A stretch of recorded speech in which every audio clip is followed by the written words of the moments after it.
Kyle Busch is sounding the alarm about his struggles with the next-gen car.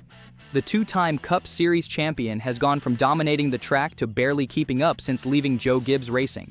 Busch is calling out the new car's weird aerodynamics, touchy brakes, and unpredictable handling, saying it's been a new world of confusion trying to adapt.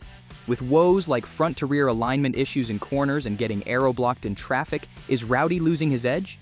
You know Kyle Busch, the brash, outspoken, ultra-talented wheelman, the guy who's won just about everything there is to win in NASCAR. From 2 Cup championships to over 200 victories across all 3 national series.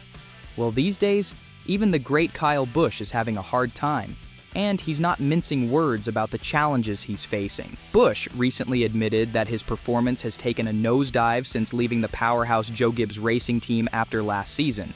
You see, for the first time in his top-level career, Rowdy is wrestling with the radically new next-gen race car that debuted in 2022, and man, he is not holding back on airing his grievances about this car and where NASCAR could be headed next. Let's start with Busch's admission of his on-track decline. In his own words to Sirius XM NASCAR Radio, "I think the better piece that you have at the racetrack. You know it's going to be a lot of things, it's going to make your job easier. Some guys have done a better job of that." Straight from the horse's mouth. Busch is outright saying he's struggling to get a grip on the next-gen car compared to his competition. The superior race car he's used to having each week just hasn't been there consistently, and the stats back it up too. After winning an incredible 8 races in his final season with JGR in 2021, Busch only has 2 wins through the first third of this year. Those are rowdy numbers, all right, but in the totally wrong direction for one of the all-time greats. So what's behind Kyle's shocking slump? Well, it boils down to the massive technological changes packed into the next-gen cars that have thrown Kyle's traditional driving style and setup preferences out of whack. You see, the aero package, braking systems, tire construction, suspension geometry, it's all radically different from the Gen 6 cars Busch dominated with for over a decade. Heck, even the steering feedback through the wheel and seat are throwing him off. Busch has been brutally honest about his struggles adapting to this new world of Cup racing. He's admitting the aerodynamics are like nothing he's dealt with before, calling the aero performance unpredictable, especially in traffic. The brakes are a whole other animal too, forcing drivers to completely rethink how they approach corners and manage tire wear stints. Then there's the insane lack of grip and balance issues from the redesigned independent rear suspension. It's tighter when the right front is outside the right rear leading into the corner. It's looser when the right front is inside the right rear, coming off the corner downhill into the straightaway. That's the kind of super technical detail that shows just how alien this driving experience has been for veterans like Busch, used to the planted, predictable feel of the old car. No wonder he calls it a new world of confusion. Speaking of challenges, we have to discuss Busch's historically up-and-down results at the iconic Darlington Raceway. This weekend's Goodyear 400 race will be something too tough to tame. And for a championship-caliber wheelman, Kyle's stats at Darlington have been just okay. An average finish of 13.3 across those 2 dozen starts, with just 1 visit to victory lane all the way back in 2008. Darlington's abrasive pavement, challenging egg-shaped oval, and extremely high tire wear have always made it one of Busch's biggest bugaboos on the schedule. With his next-gen aero and setup woes piled on top, it's no wonder there's doubt about his ability to contend at Darlington this weekend. But despite all these issues, there are some bright spots for the number 8 team amidst the darkness. Busch talked candidly about how his group finally started turning a corner recently.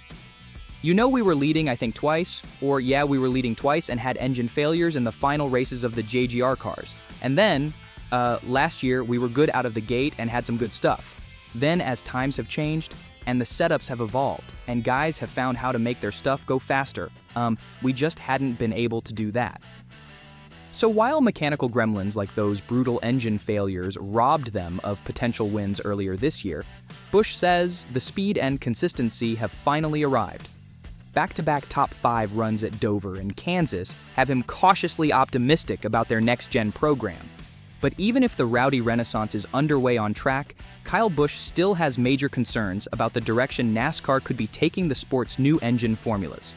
And a lot is riding on these decisions for the future health of the sport. With talks heating up about a fourth automaker manufacturer potentially joining Ford, Chevy, and Toyota in the Cup Series soon, NASCAR's dated pushrod V8 engine architecture is presenting a huge hurdle.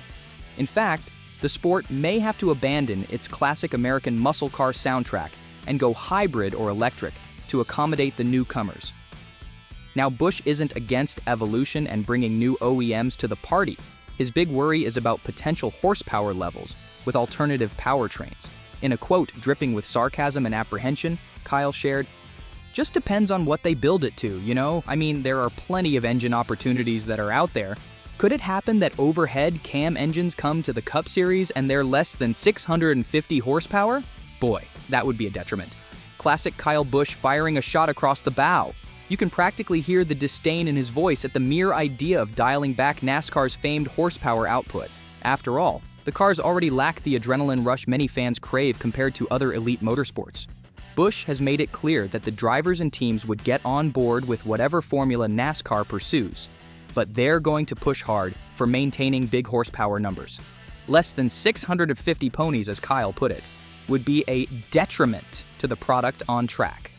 So while electrification and hybrid engines could help attract new OEM blood and bridge the technology gap between street cars and stock cars, the risk of watering down the power output is a real concern.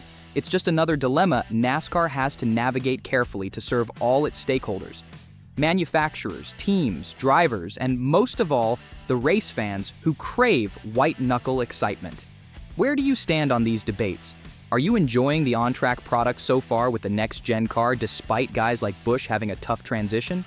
Or are you hoping for a course correction from the new leadership in Daytona Beach?